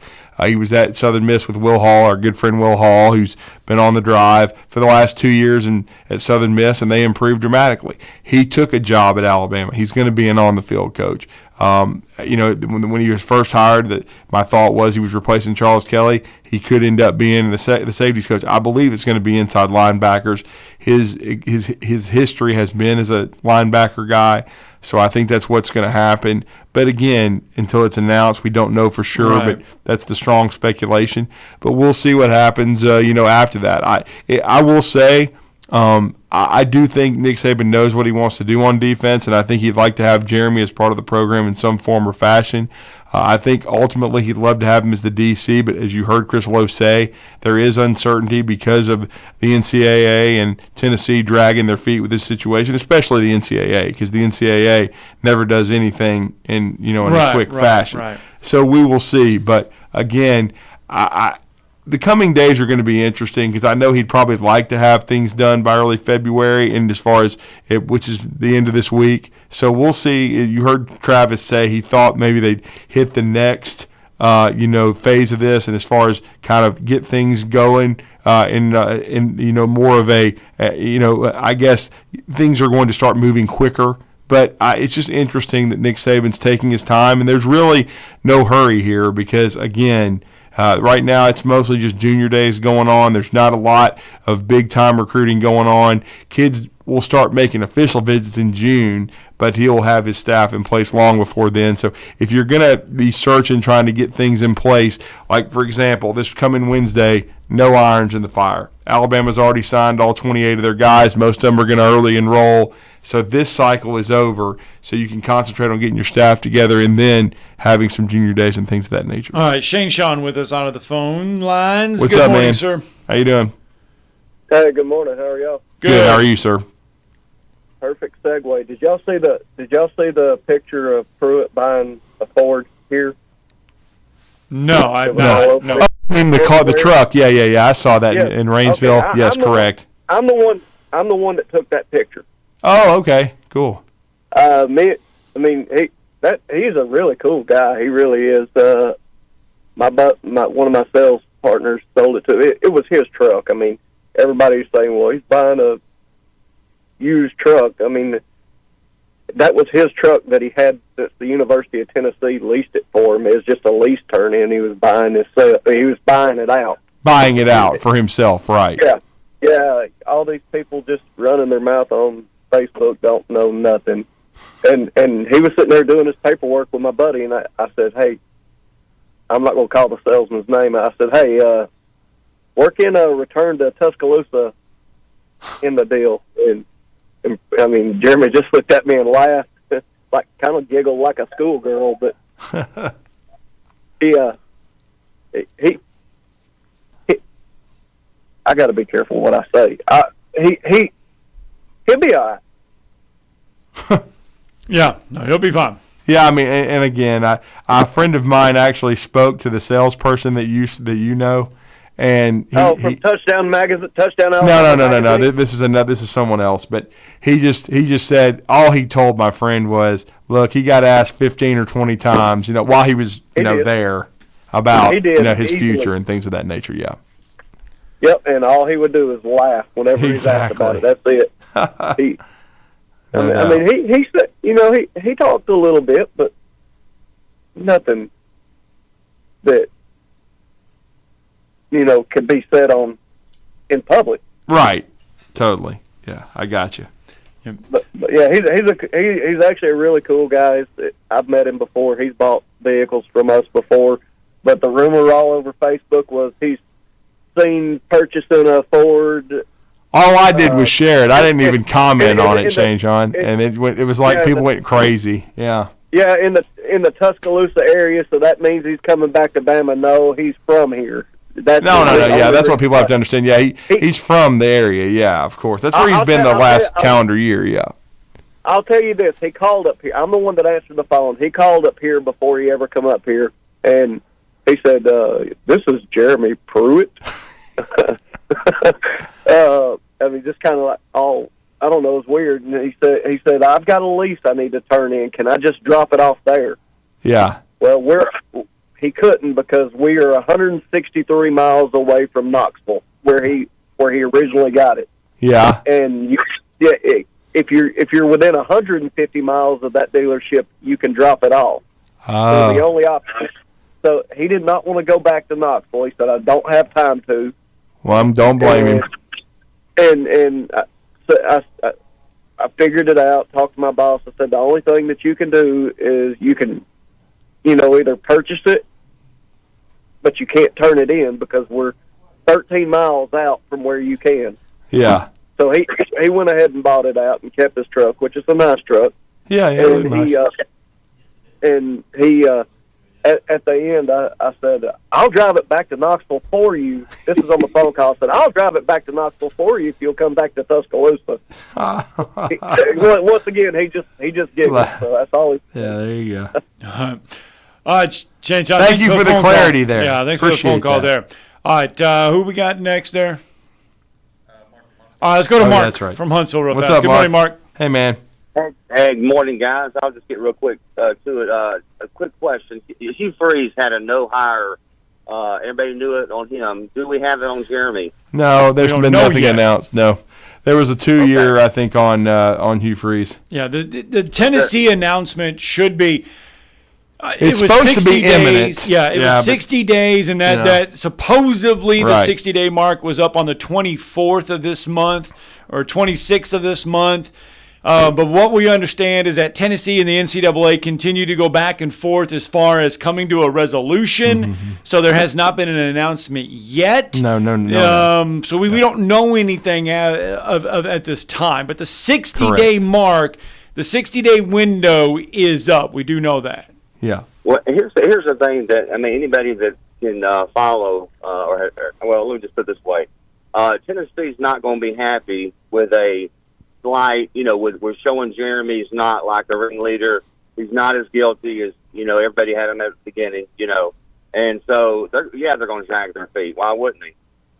That's what Tennessee does. They're just below the belt. They've always been below the belt, and they always will be that. All right, but going back to this situation with Coach Saban, I love it that he doesn't do things the way that everybody wants people to, they wants them to do it. Now, it aggravates some people, right? They want him to get his people in there. I would argue that this is the latest that he's ever waited on an OCDC hire. Mm-hmm. Right? So I guess what my main point is this. If you're going to get Pruitt, the only thing I'm a little confused about with Saban is he doesn't wait around just to be politically correct to wait. Yeah. Right? So that's the only thing that I'm a little hesitant with Jeremy in terms of coming to Alabama is, unless he's got a guarantee and he's just like, because I know he's not waiting on the university official to tell him when he can do it, right? Well, we don't know. That we don't know. We don't know what he's waiting on. He could be waiting. Mark, thanks for the phone call anyway, but we got to move on. We're going to talk more about this. Nick Saban could be waiting from the NCAA. They could be reaching out to the NCAA for a thing on this. They could be waiting for 10. We don't know what he's waiting for. We'll talk more about that, though, here in a little bit, but we got to get a break in. Blake Lovell will join us. Going to talk more college hoops around the bend.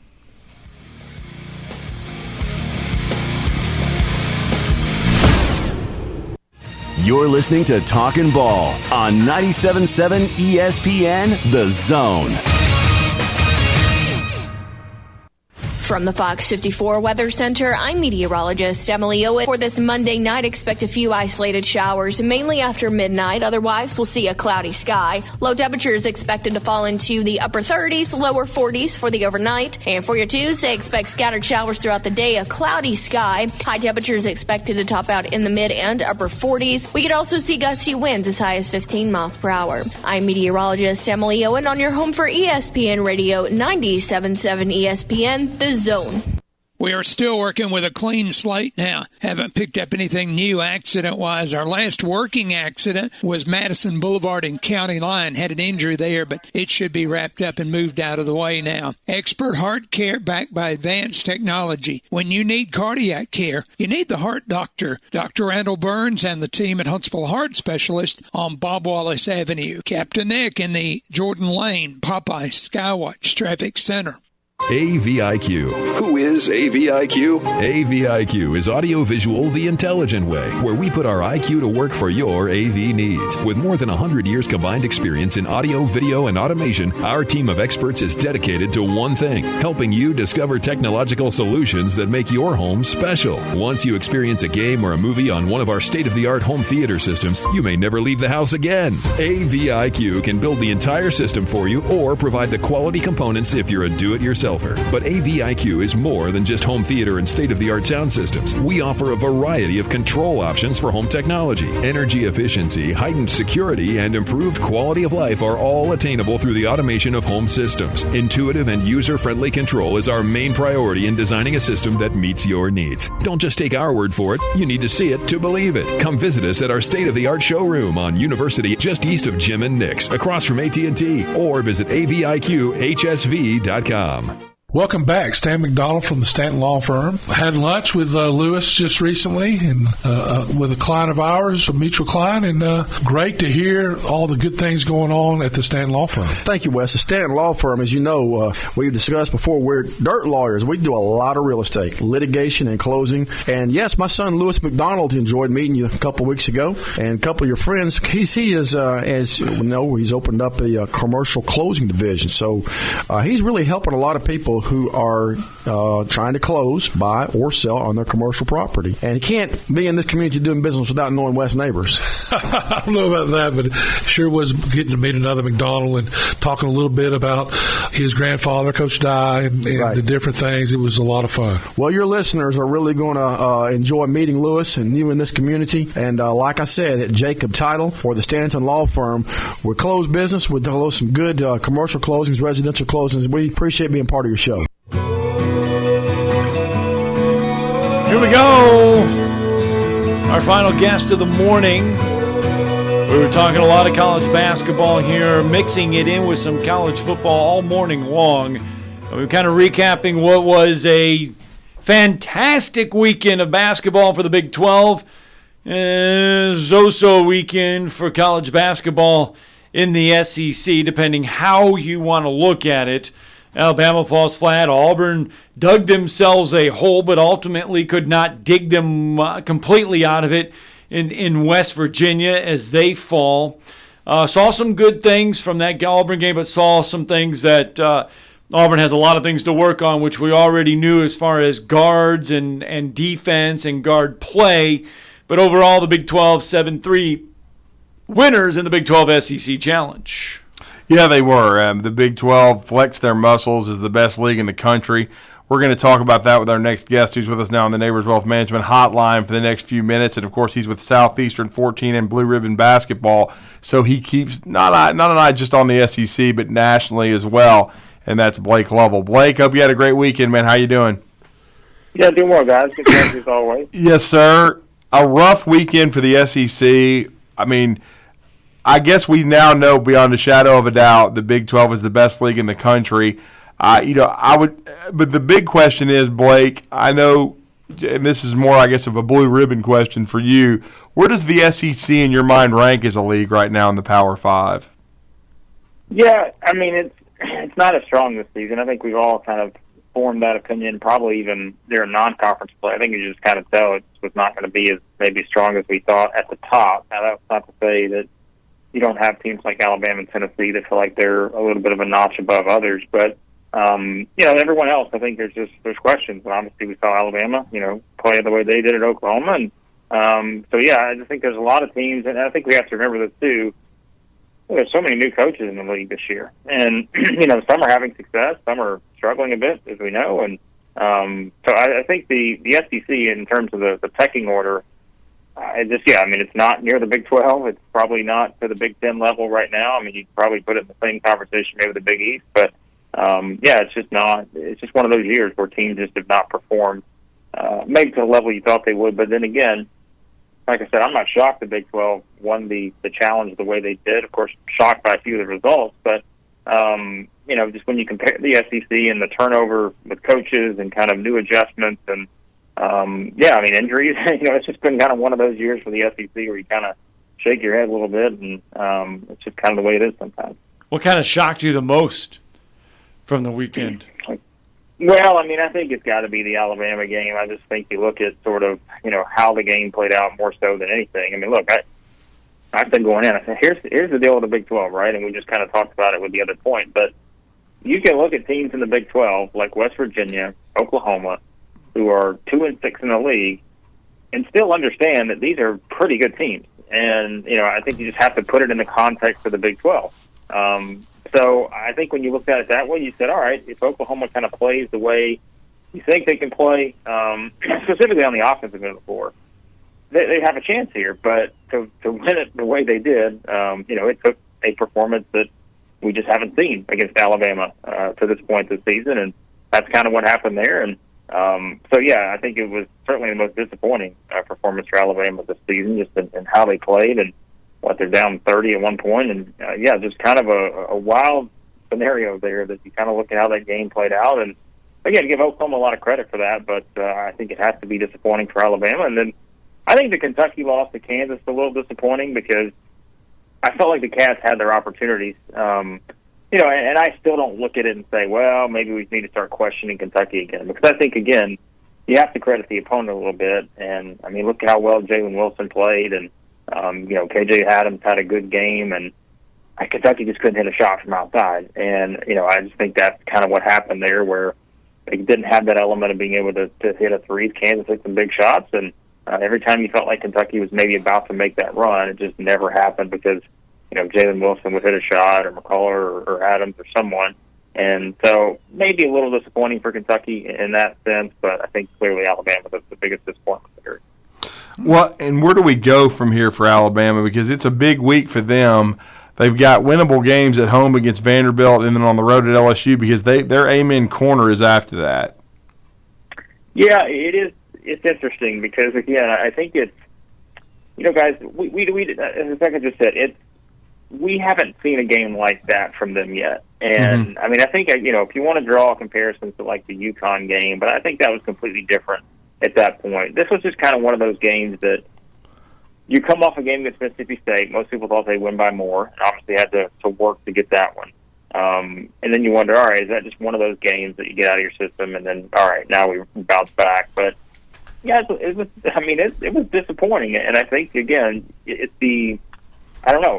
Look, from a talent standpoint, as we know, they're fine, and I thought Alabama played, the talent is like they played the normal guys. It's just the talent, on Oklahoma's side just happened to hit a lot of shots. Grant Sherfield had a tremendous game, and I don't know if this is just one of those one-off games where, as you know, guys, when sometimes just the ball gets rolling downhill, it's hard to stop, and that kind of felt like that Oklahoma game where Alabama just was not going to win the game, and you kind of knew that with the way it played out early, and you never really felt like they were going to make that, a run. But now maybe this is just one of those, again, that happens throughout the course of a 30-game season, and you kind of get this one out of the way, and now you come back home against Vanderbilt, which plays everybody tough, as we see, and you go to LSU, a team that should not be able to keep up with Alabama from a scoring standpoint. But I think this is the interesting week, because if you see some struggles against Vanderbilt and LSU, then I think it's fair to start looking at it and wonder, oh boy, what's happening here? But I think just winning the Mississippi State game, finding a way to win that game, that's a tough opponent who just beat TCU. Yeah. Obviously, injury situation on TCU's side, but maybe you just kind of look at this Oklahoma game. We look back in a month and say, it's just one of those games, and Alabama turned it on again. But again, let's say they struggle against the Vanderbilt or struggle against an LSU, then it's probably time to dive a little bit deeper.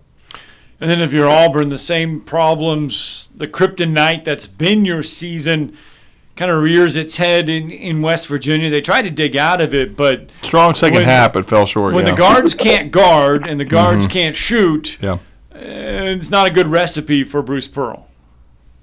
Yeah, look, guys, right? It just when you you take one of those elements out of the game, and it's just you have to work a lot harder. And I think that's kind of what I've talked about with this offense team this year is, it's just a team that offensively you take out the 3-point threat, and, you find yourself in some of those situations like they did here where they're trailing by double digits. And, you need to be able to score some points. And you just don't have that element that can quickly make, you're trying to catch up with 2s and 1s instead of 3s, and that's just that's a numbers game. And, they don't really have that threat from outside where if they do find themselves in one of these games where you just feel confident that Auburn can shoot their way back into it.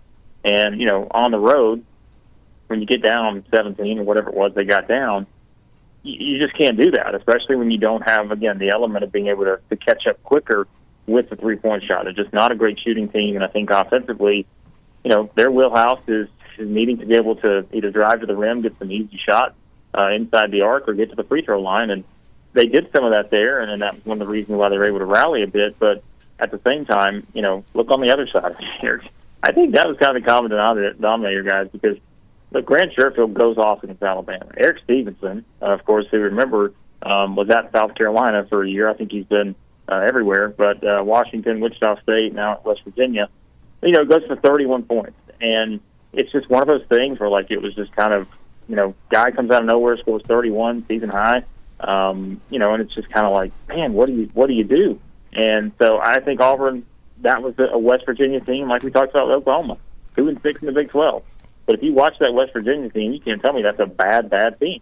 That's a quality team. And so, I just think Auburn ran into a situation where it got behind too much and, just could not catch up quick enough because I don't think they have that element from being able to make shots consistently from outside. And now they've got a winnable game. They need a revenge game this week against Georgia at home. But after that, they get the teams that are breathing down Alabama's neck on the road back-to-back when you're talking about Tennessee and Texas A&M for the Tigers. Yeah, big stretch for Auburn because, you got to win that game against Georgia. And, look, this is an Auburn team that's lacking a lot of good wins, and I think that's kind of what you look at now. Now, of course, it's interesting to think, isn't it? The Northwestern win looks a lot more no doubt. Interesting. Kind of interesting now than maybe we thought it would have been at that point, but they're sitting there at second in the Big Ten.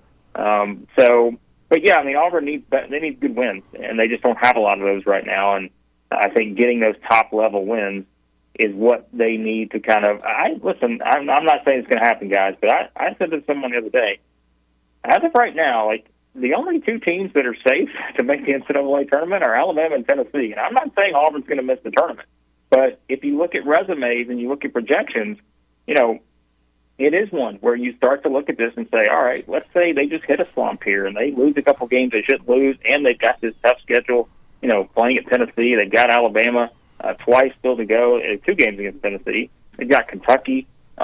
These wins aren't going to be easy to come by. So I think when you really start to think about that a little deeper, I think the strength of schedule will help them out.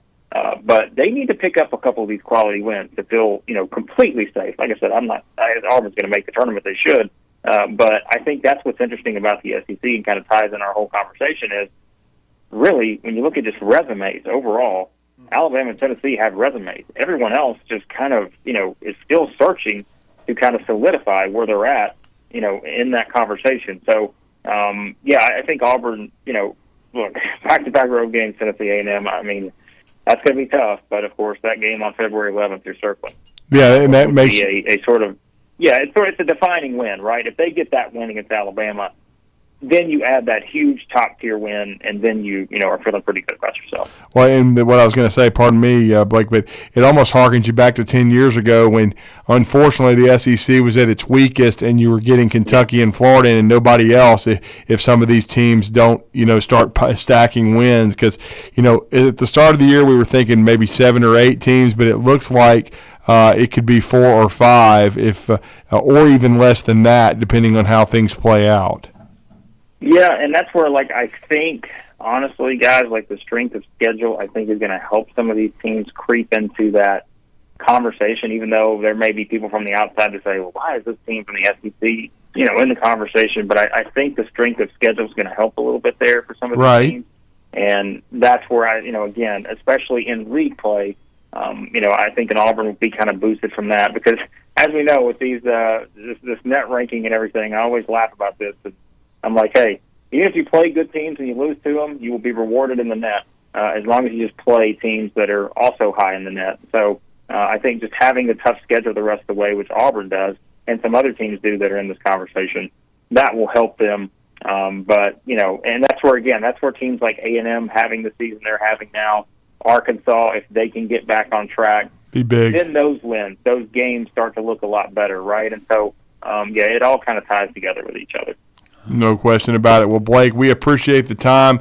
Let everybody know how to connect with you and Chris and the great job you guys do with Southeastern 14. Yeah, I always appreciate it, guys. Southeastern14.com. You can check out all of our stuff there. And, of course, go to YouTube, Southeastern14. You can search for that. Daily videos going up, SEC football, baseball, basketball. It's all there. And, everything else, you can follow me on Twitter at @TheBlakeBall. Thank you, sir. Thanks, Blake. Thanks, guys. Let's get our final break in when we come back here. Tomorrow's headlines today.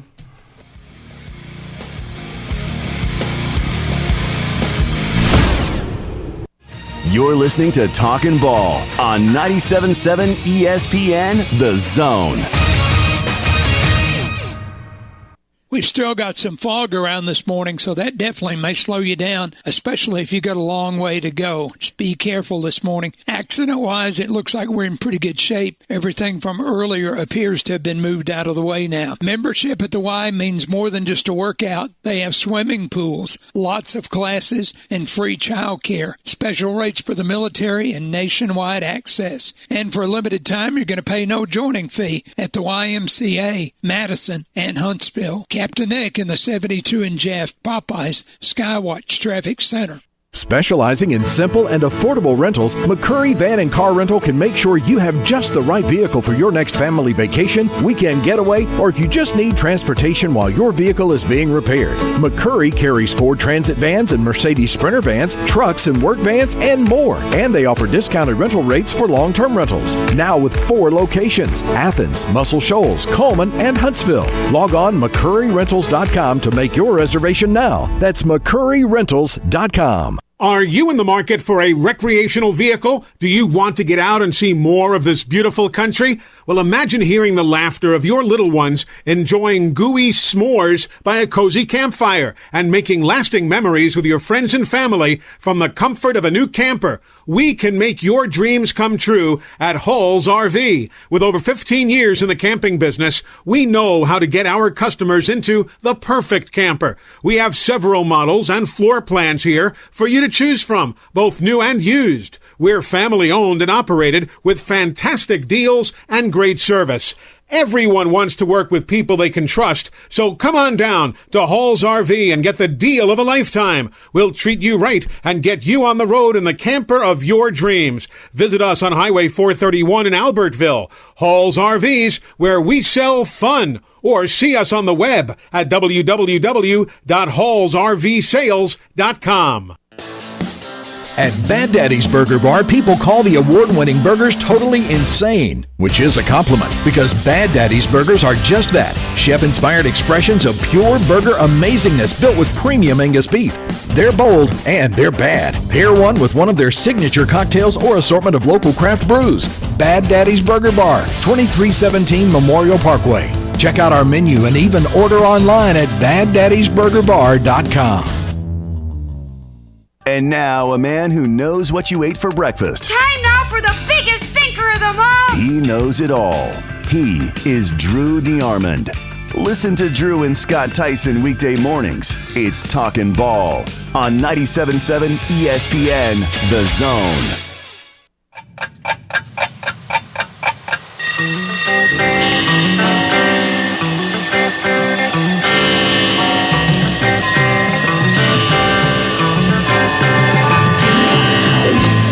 It's time for tomorrow's headlines today with Scott Tyson and Drew DeArmond on 97.7 ESPN The Zone. Billy Napier, Florida Gator head coach, dipping in to help fill some analyst roles for his Florida Gator football staff this season. Former Auburn offensive coordinator Eric Kiesau joining Napier's staff as an analyst this coming season. There you go. Just don't make him recruit. Yeah. So. By the way, I wonder, do you think, though, that was his decision, or was that just all Brian Harsin on that recruiting thing? Oh, it was Harsin. It was Harsin's fault. Yeah. I mean, come on. He was the head coach. Now, is Brandon still waiting, or did he drop? Okay. I just wanted to make sure because I wanted to, because he would get a kick out of this too, but I just wanted to say, I wanted to give a shout out to our good listener, Freddie Kirby, who sent me an outstanding tweet watching LaDum James take 12 steps at the end of the Lakers and Celtics game. For those that don't know, yesterday, the Lakers, Celtics, LeBron James. Yeah. He only took 12 steps before he got fouled. He goes on a tyrant. Yeah. Basically, almost just kneels down and bows down and whines because he was fouled, but there was no call. He was fouled on the arm after he took 12 steps. It took him like almost 59 seconds yeah. of just sitting on the court in disbelief. And say it again, yes. After he took 12 steps, because it's proven. You can sit there and watch it. So, of course, he doesn't play to the rules of basketball. And he's taking the day off today against Brooklyn. So, all these fine folks that pay for their tickets to see LaDum James and Anthony Davis play, they're both taking the day off. So, I did look real fast, and on this fan-controlled football league. Yeah. So, we talked about Johnny Manziel. 2 other names are on here. Now, I don't know if they'll play or not, but they're eligible. But DeAndre Francois is on this list, as is Terrell Owens. Yeah. 2 names that were in the past. Anyway, let's go out to the phone lines. Brandon's with us this morning. Good morning, Brandon. Get down on your knees and cry about a regular season basketball game. After you took 12 steps. Of course, he's probably going to be begging college coaches to take his son, too. I wouldn't put up with the circus. Did you see that tweet where they said that you have to call, like, the publicist? Oh, yeah. You have to call the publicist to then talk to the mother to recruit Bronny James, who's a top 50 player. So you have to call the publicist. Is to get in touch with the mother to talk to Bronny James, yeah. I mean, he's a good player. He's probably a top 50 player. If he didn't have James attached to his last name, would he be a top 50? He'd probably be a top 100. At least, I mean, he's a good player. I mean, he definitely can play college major like Power 5 basketball. I just don't think he's not anywhere close to a one and done though. But LeBron's trying to broker him a deal. He'll be making no telling how much NIL money. Like he needs it. I mean, good Lord, LeBron's got more money, knows what to do with. Probably gave half of it to Biden. Well, in this fan-controlled league for Johnny Manziel, do they have a play called the razor blade in the mirror? Who knows? That is so. Bro, you give us all these quirky little tweets and give us all this information. I can't believe you didn't know about this league. You've never even talked about it. I don't know anything about. I'm learning about it as we go. I'm learning about the teams. I'm learning about what it is. It's pro football reimagined in the modern digital world. Real games played in a single high-tech studio arena, streamed live on Twitch. You can call the plays. You scroll down to the pay. I mean, you can call the plays. 7-on-7, 50-yard field. I don't know. There's no kicking or special teams, no kickoffs, no punts, no goalpost. Teams start at their own 10-yard line. They drive 40 yards for the score. I don't know. 1 hour games, that's it? Yeah. The Czar has talked about that, and I've heard about it. I've just never kind of delved into it. I never really cared a whole lot. Well, I should have known the Czar had talked about it. I never heard Chad talk about it, though, and Chad's usually the when it comes to, he's the hub of Atlanta sports, so I just never heard of it until Vandy pointed it out. Every Wednesday on Twitch, you're able to vote in a live player draft to build your team's rosters. Teams get 2 franchise players selected by the team owners, and then fans get 1 keeper after the first game. The rest of the guys are back in the player pool for the draft each week, so you can play for a different team each week. Yeah, interesting. And update, Jay Vassar, we talked about earlier in the show, Scott. A.J. McCarron, St. Louis Battlehawks in the XFL. That'll be something that the Czar talks about. Okay. Yeah, we'll see about that. Well, so do y'all interview Schulman tomorrow? Well, this week we'll have coach. Wednesday or Thursday. Yeah, probably Wednesday or Thursday. Yeah. I asked him about that clipping I sent you from the Floyd County Times where it talked about how Shorter hopes to improve their losing ways by going down. Yeah, they're going to classification. The League of the Carolinas. League of the Carolinas. And I did find out more about this. They are a private school. Is Shorter? Yes. And I think 8 of the teams or 9 of the teams in the League of the Carolinas are all private schools as well. Similar enrollment, similar financial budgets for Shorter. So that's kind of what they're hoping to do. They are way out of their league in the Gulf South Conference. Way out of their league. Appreciate it, Brandon. And a quick shout out. It's going to be a battle of the top 2 teams in 4A boys tonight. The Westminster Wildcats headed to West Morgan. Should be a great game. All right, that's going to do it for the 2 hours of Talking Ball, 97.7 ESPN The Zone. We've had a good time. Download the app today. Coming up on Tuesday, you get Alabama basketball.